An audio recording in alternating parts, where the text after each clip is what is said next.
Je vous salue dans le précieux nom de Jésus-Christ de Nazareth, le roi de gloire. Soyez dans la paix et dans la joie du Seigneur. Puissions-nous prier. Père très saint, nous te saluons.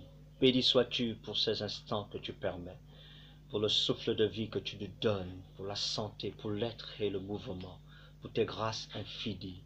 Que ton nom soit sanctifié et glorifié à jamais. Au nom de Yeshua. Amen.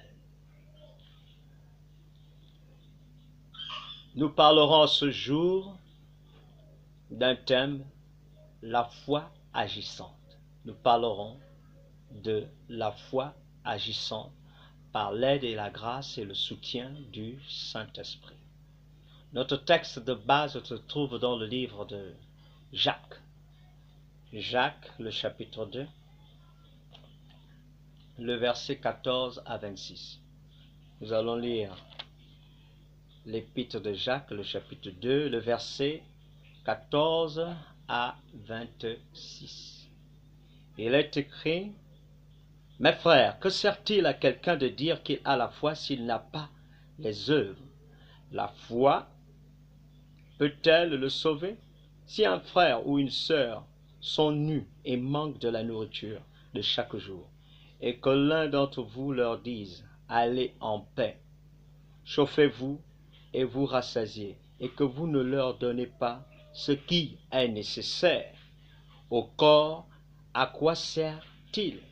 Il en est ainsi de la foi, si elle n'a pas les œuvres, elle est morte en elle-même.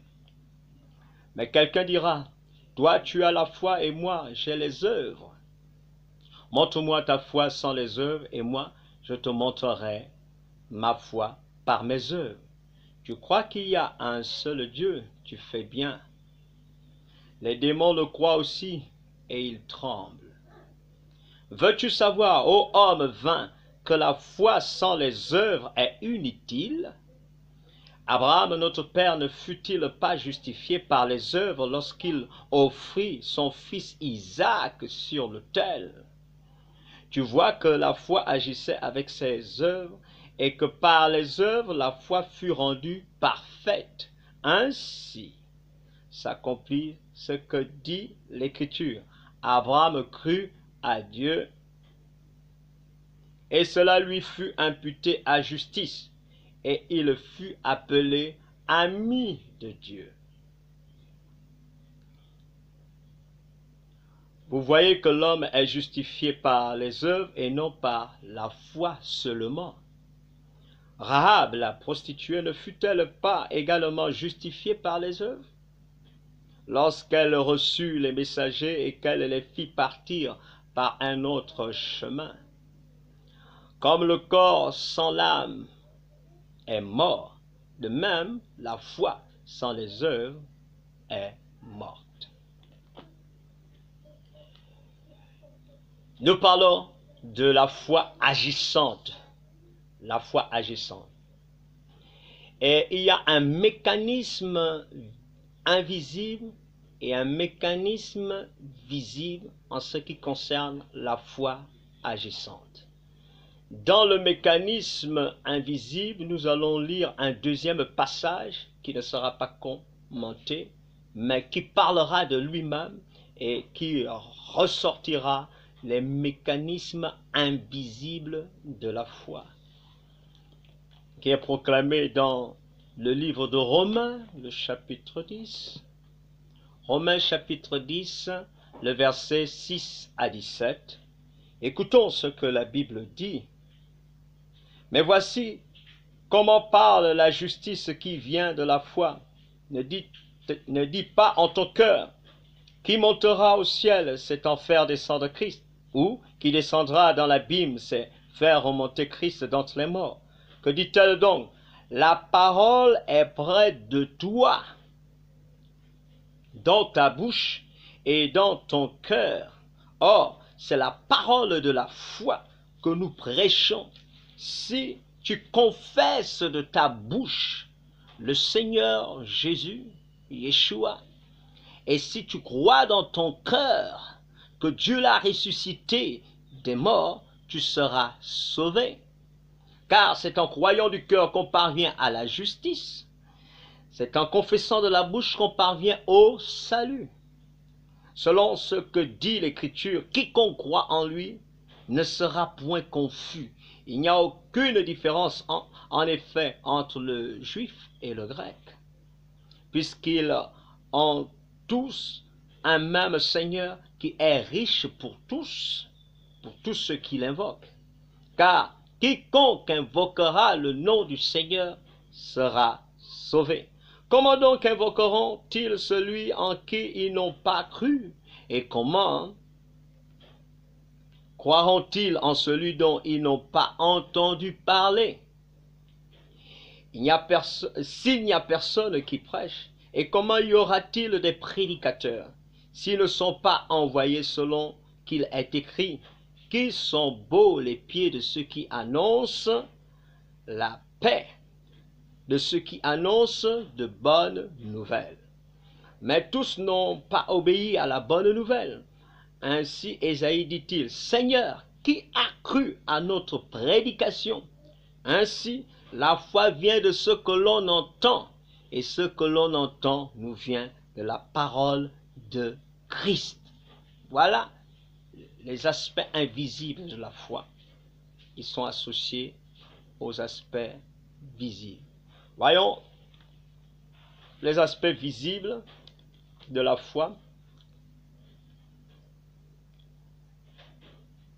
Allons-y dans Hébreux, le chapitre 11. Hébreux, chapitre 11. Il est écrit, nous allons lire quelques versets, le verset 1, le verset 4, le verset 7, le verset 8. Nous lirons aussi le verset 17, le verset 20, et nous allons ajouter du verset 23 au verset 31 pour finir. Hébreux. Or, la foi est une ferme assurance des choses qu'on espère, une démonstration de celles qu'on ne voit pas. Le verset 4, c'est par la foi qu'Abel offrit, mécanisme ou aspect visible de la foi, offrit un sacrifice plus excellent que celui de Caïn. C'est par elle qu'il fut déclaré juste, Dieu approuvant ses offrandes. Et c'est par elle qu'il parle encore, quoique mort. Verset 7. C'est par la foi que Noé, divinement averti des choses qu'on ne voyait pas encore, et saisi d'une crainte respectueuse, construisit une arche pour sauver sa famille. C'est par elle qu'il condamna le monde et devint héritier de la justice qui s'obtient par la foi. Le verset 8 qui suit, c'est par la foi qu'Abraham, lors de sa vocation, obéit et partit pour un lieu qu'il devait recevoir en héritage, et qu'il partit sans savoir où il allait. Verset 17, c'est par la foi qu'Abraham offrit Isaac lorsqu'il fut mis à l'épreuve, et qu'il offrit son fils unique, lui qui avait reçu les promesses. Verset 20, c'est par la foi qu'Isaac bénit Jacob et Ésaü en vue des choses à venir. Verset 23 jusqu'au verset 31.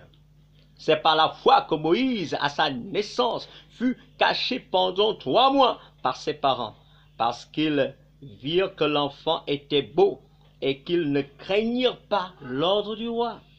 C'est par la foi que Moïse, devenu grand, refusa d'être appelé fils de la fille de Pharaon, aimant mieux être maltraité avec le peuple de Dieu que d'avoir pour un temps la jouissance du péché, regardant le pauvre de Christ comme une richesse plus grande que les trésors d'Égypte, car il avait les yeux fixés sur la rémunération. C'est par la foi qu'il quitta l'Égypte sans être effrayé de la colère du roi, car il se montra ferme comme ayant celui qui est invisible.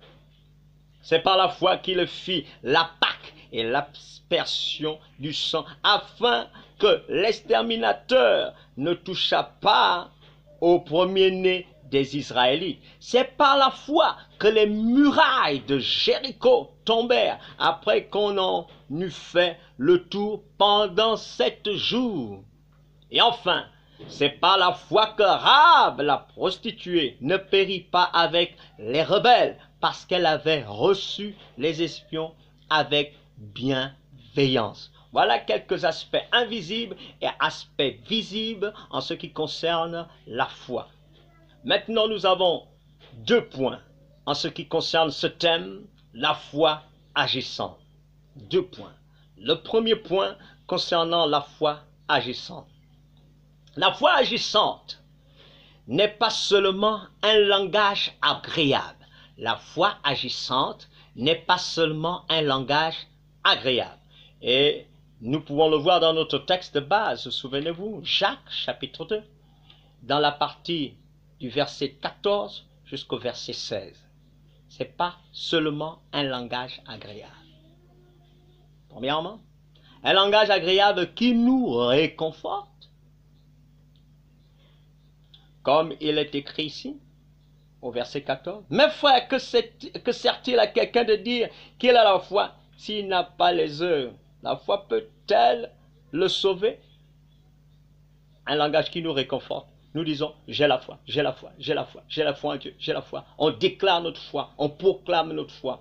On se réconforte en déclarant que nous sommes des hommes et des femmes de foi. On le dit. Mais ce n'est pas simplement une déclaration de dire que je suis un homme de foi, je suis une femme de foi, je suis un enfant de Dieu.